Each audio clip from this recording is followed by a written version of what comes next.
കഴിഞ്ഞ ദിവസം നമ്മുടെ ഒരു സബ്സ്ക്രൈബർ ഫ്രണ്ടിന് പറ്റിയിട്ടുള്ള ഒരു ഗിഫ്റ്റ് ഉണ്ടാക്കുമെന്ന് ചോദിച്ചിട്ടുണ്ട്. അപ്പോൾ ഇതുപോലുള്ള 3 പേപ്പർ കട്ട് ചെയ്തെടുക്കണം കേട്ടോ. ഇത് മാത്രമല്ല വേറെ വീഡിയോസും വരുന്നുണ്ട് കേട്ടോ. പിന്നെ ഇതിൽ അളവ് പറഞ്ഞിരിക്കുന്ന പോലെ അതൊന്ന് കട്ട് ചെയ്ത് കൊടുക്കുന്നുണ്ട്. ഒരു പ്ലാസ്റ്റിക്കിൻ്റെ ഷീറ്റ് എടുത്തതിന് ശേഷം അതിൻ്റെ ഉള്ളിൽ വെക്കാൻ പറ്റുന്ന രീതിക്ക് കട്ട് ചെയ്തെടുക്കുന്നുണ്ട്. ബാക്കിൽ സെല്ലോ ടാപ്പ് വെച്ചിട്ടൊന്ന് ഒട്ടിച്ചു കൊടുക്കുന്നുണ്ട് കേട്ടോ. പിന്നെ കേക്ക് വരച്ചതിന് ശേഷം ഇതുപോലെ ഒന്ന് കട്ട് ചെയ്തെടുക്കുന്നുണ്ട് കേട്ടോ. കുറച്ച് പേപ്പർ താഴത്തേക്ക് വേണം നമുക്ക് ഒട്ടിക്കാനുള്ളതാ. അപ്പോൾ എനിക്ക് ആ കേക്ക് ഇഷ്ടപ്പെട്ടില്ല, അതുകൊണ്ട് ഞാൻ വേറൊരു കേക്ക് വെച്ചിട്ടാണ് ഒട്ടിച്ചത്. എന്നിട്ട് കേക്ക് ഒട്ടിച്ചതിൻ്റെ പിറക് വശത്ത് ഇതുപോലൊരു പേപ്പറും കൂടെ ഒന്ന് കട്ട് ചെയ്തിട്ട് ഒട്ടിക്കുക. നേരത്തെ മാറ്റി വെച്ച 2 പേപ്പർ നമ്മൾ ഈ ഒരു സൈഡിൽ ഗമ്മ് വെച്ചിട്ട് ബാക്കിലും ഫ്രണ്ടിലും കൂടെ ഒന്ന് ഒട്ടിച്ചു കൊടുക്കുന്നുണ്ട് കേട്ടോ.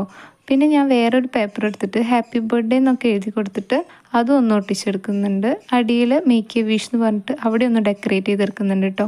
അപ്പോൾ ലാസ്റ്റ് ഔട്ട്പുട്ട് ഇതാണ്. നിങ്ങൾക്ക് ഇഷ്ടപ്പെട്ടെന്നുണ്ടെങ്കിൽ ചാനൽ സബ്സ്ക്രൈബ് സപ്പോർട്ട് ചെയ്യണം കേട്ടോ. ഇഷ്ടമായെന്ന് കമൻറ്റ് ചെയ്യണേ.